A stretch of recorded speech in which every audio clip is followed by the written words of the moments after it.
happened last Wednesday after school around 7 p.m. I was going from the metro station to the subway station. There's a transfer system, so I used 2 trains between school and home. I live in Turkey, which is kind of relevant to the chaos that happened that evening. I have bangs. I dyed them blue too, and my hair is kind of long.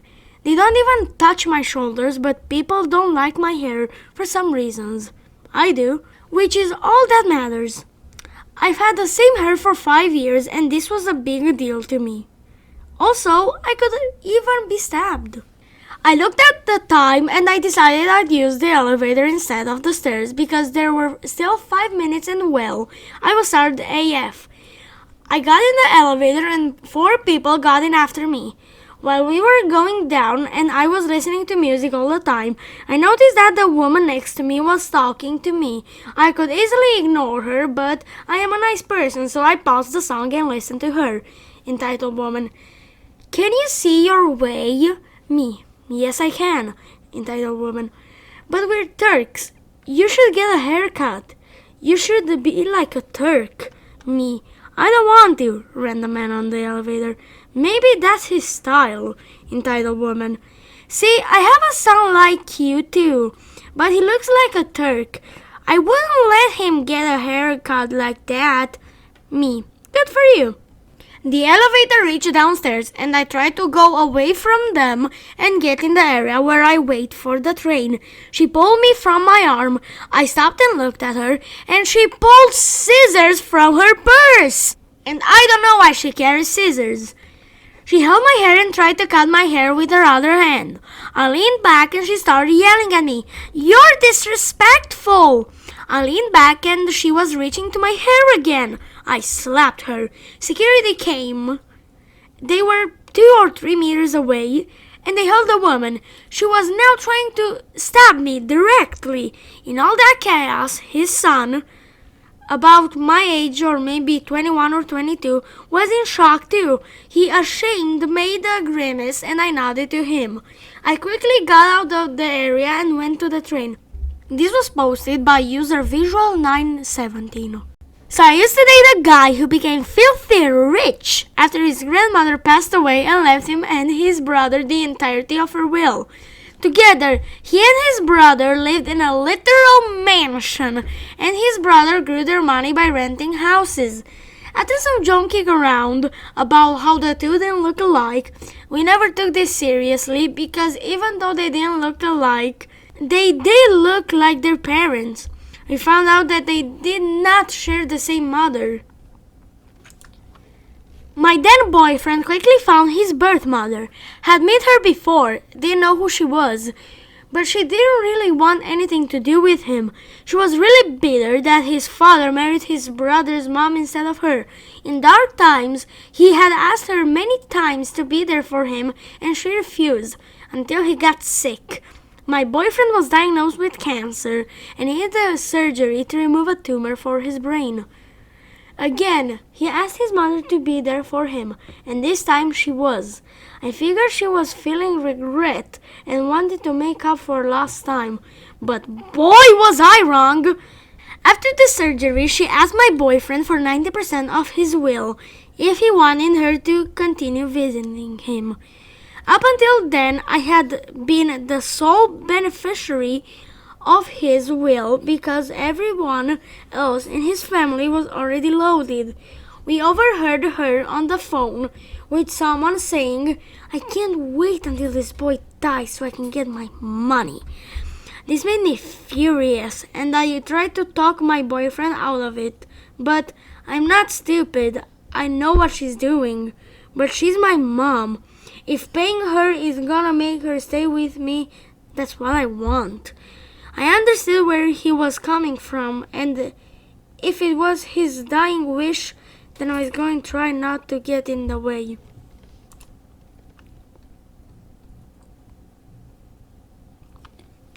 Weeks after that, she had been spotty, with attendants saying she was busy and couldn't make it. She was supposed to be there for the second surgery, but had disappeared right after my boyfriend was put to sleep and didn't show up again until a few days later. The worst part was that she had other sons, and when asked, they all said she was home watching TV. A few weeks after that, someone contacted us saying she had a heart attack and had passed away. It wasn't unbelievable, since she was a rather large woman, but still very suspicious. We tried contacting her family, but couldn't get a hold of anyone. I found one of her sons who never wanted to admit that we existed, and he denied knowing what I was talking about and that I obviously had the wrong number. For a moment, I actually believed it was the wrong person. Weeks after that, my boyfriend passed away. His health declined so fast that his brother and I were still in denial. My boyfriend was diagnosed in June and passed end of October. I have never felt a bigger loss in my life.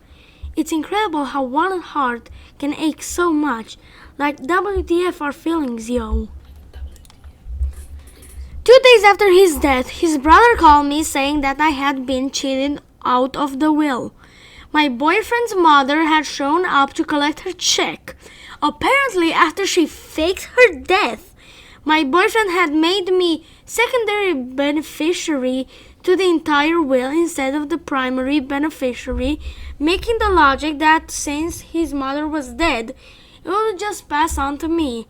We spoke to my boyfriend's brother's lawyer, and he said that we didn't have a case.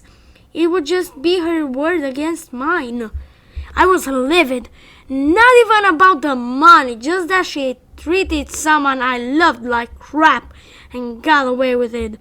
It's been a few years and I miss him so much, but at least I try not to cry every single day anymore. Only like 80% of the time I think about him. I would trade all the money in the world to hold him in my arms. This post was made by Polar Bear 7. Hello everyone, I promise if I ever came across another entitled Karen, I would post, and I hope this is the right subreddit. Please excuse the grammar, I am on mobile, and I just worked a 12-hour shift. So the cast is me, a rookie cop, PM, a pregnant woman, and the EM, a Karen. So I just started my shift and I was feeling good. I had a good dinner, all my good partners were on shift, and I was jamming out to my favorite Backstreet Boys track in my car. Then it happened. Dispatch sends out a call about a disturbance at a local coffee shop in my area. So I take the call and zoom on over. I pull up and there is a Karen. I take one step out of my patrol car and she basically runs up to me. Now Karen was 42 years old with that really short haircut, and I did notice that she had a big red mark on her cheek. Me: "Ma'am, is everything alright?" EM in the most dramatic tone: "Thank goodness you're here. I was just attacked by a crazy woman in the coffee shop." Me: "Okay, where is she?" Karen points to a woman in the shop. I tell her to wait outside. She doesn't. And I request an additional deputy to come out. I walk inside and see a young woman who is very angry and very pregnant. I would like to say like 7 months maybe. She's sitting at a table on her phone. I approached her and asked her what happened. PM: "So I'm here getting a coffee, just minding my business, when that lady," points at Karen, "walks up to me and starts touching my belly. I ask her to stop, but she keeps touching it. Then, when the barista sets my coffee down for me, she, Karen, takes it off the counter, hands it back to the barista, and says it's illegal to sell coffee to a pregnant woman. Then she starts touching my belly again, saying that I am a bad mom. I ask her to leave me alone and stop touching me. She then tells me she is a mother and that it's okay. She got really rough with touching my belly, and I got scared. When I tried walking away, she wouldn't stop, so I slapped that female dog to get her to leave me alone. I look at Karen, who was standing by the door, rolling her eyes as PM was telling her story. My partner shows up and walks up to me. Now my partner is no BS, short, southern, corn-fed, mud-raised woman. I asked her to hold it down out there. I talked to the manager and several employees behind the bar. They all confirmed that PM said, and the manager even brought me back to the office and showed me the security footage. All of it confirms PM's story, and on the camera it looked like Karen was getting aggressive with the PM, and PM tried to walk away, but Karen wouldn't let her stomach go. I walk out to PM. Me. Ma'am, you want to press charges? PM. Yes, please. I walk up to Karen. Me. Ma'am, I'm going to ask you to turn around and place your hands behind your back. What? Says EM. Me. You're under arrest. Side note, in my state you can be arrested for intentional and unlawful touching of someone. Since Karen was both aggressively and kept touching this PM, she broke the law. EM.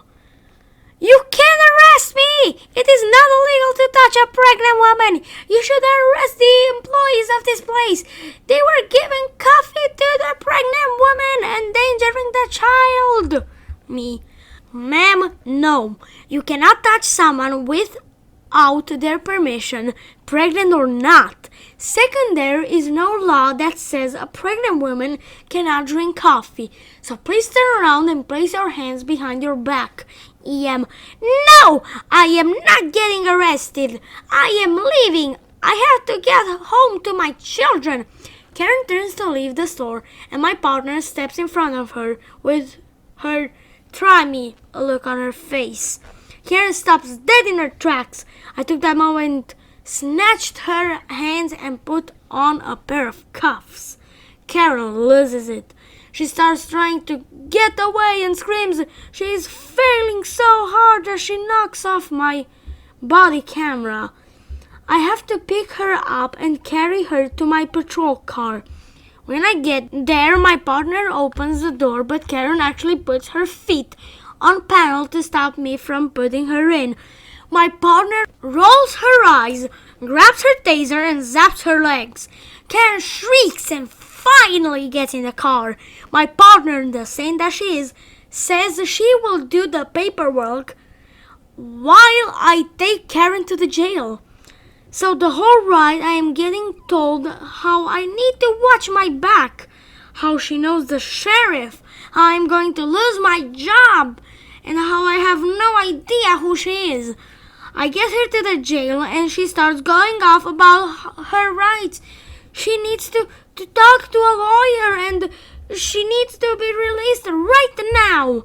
The jail staff was looking at me with that "what unholy nightmare did you bring us?" stare.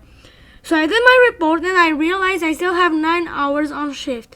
Luckily, the rest of the night was not that bad. This story was posted by nobody. They deleted their account. So yeah, this is LapsyRapsy. Thanks for watching this video till the end. If you didn't, okay. If you did, thank you. So yeah, don't forget to leave a like if you like, if you want more of these videos, and subscribe to get us to, I don't know, 100 subscribers. That would be cool. And yeah, if you guys enjoyed this Fortnite gameplay, be sure to comment down below if you want more. So yeah, I'll see you guys next time. Bye bye!